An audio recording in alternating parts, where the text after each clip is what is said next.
9 ans après la catastrophe de Brétigny qui avait fait 7 morts et 500 blessés, la SNCF et un cheminot vont devoir s'expliquer, poursuivis pour homicides et blessures involontaires. Le procès s'ouvrira dans une semaine tout juste et pour l'occasion, un dispositif exceptionnel a été mis en place au tribunal d'Évry. Laurence Barbry avec Louise Simondet.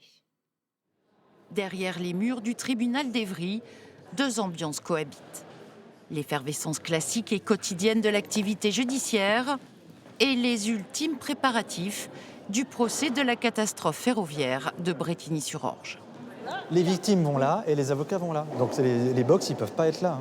Ouais, et qui 8 tournent pour semaines aller à- d'audience, près de 200 parties civiles, une cinquantaine d'avocats et des centaines de personnes attendues.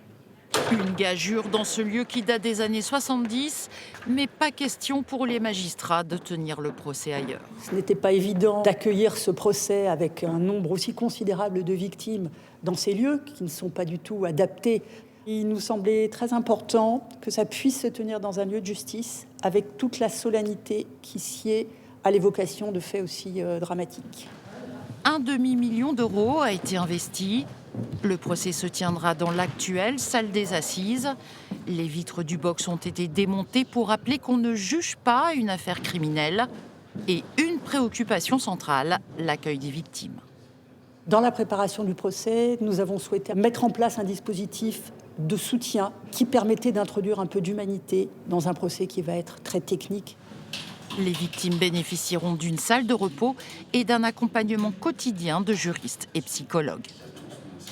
On aura des bureaux effectivement pour accueillir les personnes et si besoin d'une consultation, là dans l'urgence, ce sera tout à fait possible puisque les psychologues seront présents du début à la fin de l'audience sur toute la durée du procès. Les travaux d'aménagement ont commencé en janvier.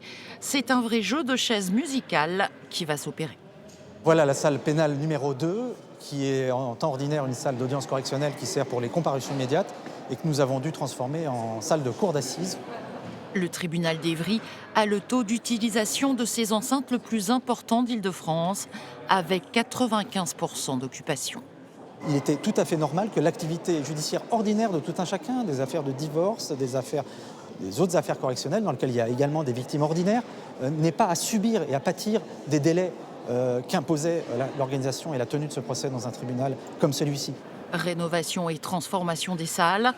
Grâce à cette organisation, 500 personnes pourront prendre place dans la salle d'audience principale et celle attenante, équipée de vidéotransmission.